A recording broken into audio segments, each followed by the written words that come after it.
You knew it was a mistake, yet you defended it anyway. You felt that silent moment right after a decision. No relief, no satisfaction. Just a faint, nagging tension. You bought something you didn't need. You stayed in a relationship you knew was wrong. You argued for an idea you were no longer sure of. And then something interesting happened. You didn't change your decision. You changed the story. This is about cognitive dissonance. It's about why humans lie, not just to others, but to themselves. Not occasionally, but constantly. Your mind isn't looking for the truth. It's looking for peace. And sometimes the truth is the enemy of peace. We like to think our beliefs dictate our actions, but more often than not, our actions dictate our beliefs. Today, we aren't just discussing a theory. We're discussing that specific moment when you realize something doesn't make sense, and instead of changing what you do, you change how you think. In 1950s America, psychologist Leon Festinger noticed a peculiar human behavior. A cult had predicted the end of the world on a specific date. The day came, nothing happened, no apocalypse, no catastrophe. The world simply carried on. Logically, the believers should have admitted they were wrong, but they didn't. Instead, something stranger happened. They believed even more fervently. They claimed the world was saved because of their faith. Festinger was stunned. Failure didn't shatter the belief, it reinforced it. He realized that humans don't prioritize being right. They prioritize being consistent. When reality and belief collide, the mind doesn't surrender. It negotiates. At Stanford University, Festinger designed a study that was intentionally, almost painfully, boring. Subjects were told to turn wooden pegs a quarter turn, over and over, for an entire hour. No meaning, no interest, just a tedious task. When it ended, the researcher made a request. The next participant is waiting. Could you tell them the experiment was fun?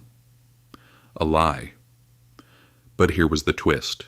Some were paid $20 to lie, while others were paid only $1. Same lie, different price. Imagine the scene. You've just spent an hour doing mindless work. You know it was dull. Then you hear yourself telling someone else it was actually enjoyable. Your brain notices the gap. Your behavior and your belief are out of sync. For those paid $20, the explanation was easy. I did it for the money. No conflict. But for those paid only $1, $1 isn't enough to justify a lie. The mind faces a crisis. I lied and I had no good reason for it. Human consciousness cannot endure unresolved tension, so it does something incredible. It changes the belief. When asked later, those paid $1 truly believed the experiment was interesting. They didn't just act, they convinced themselves.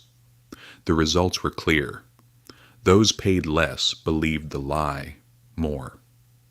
Festinger called this tension cognitive dissonance. It happens when your actions and your values are at war. The mind has two choices: change the behavior or change the belief. Changing behavior is hard. Changing a belief is easy. So, the mind rewrites reality, not to deceive the world, but to protect itself. This is why your brain produces answers when it can't find them. Have you ever gone through a breakup and suddenly told yourself, they never understood me anyway?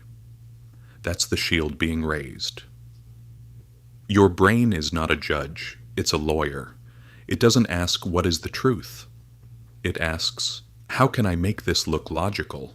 Because admitting I was wrong isn't just a correction of data, it's a threat to your identity. I made a bad purchase is a small thought.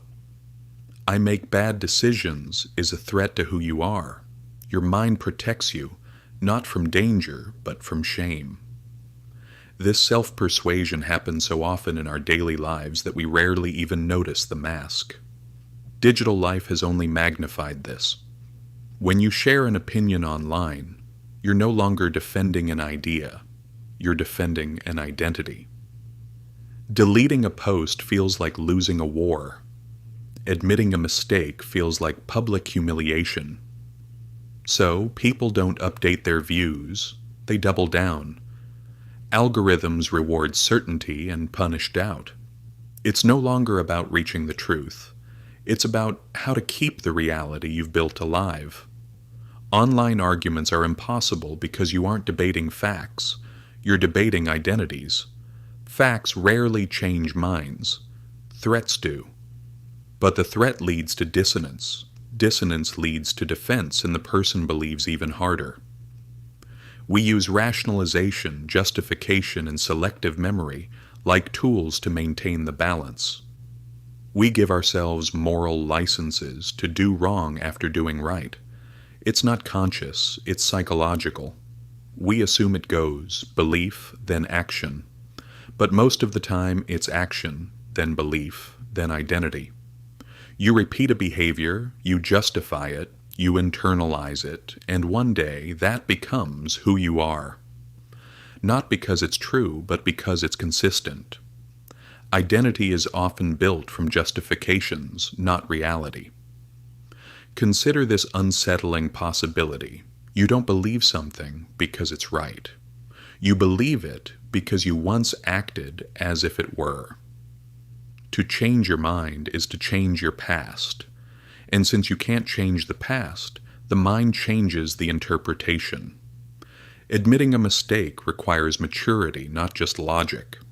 Everyone thinks they are rational. But cognitive dissonance tells a different story. We aren't observers, we are storytellers.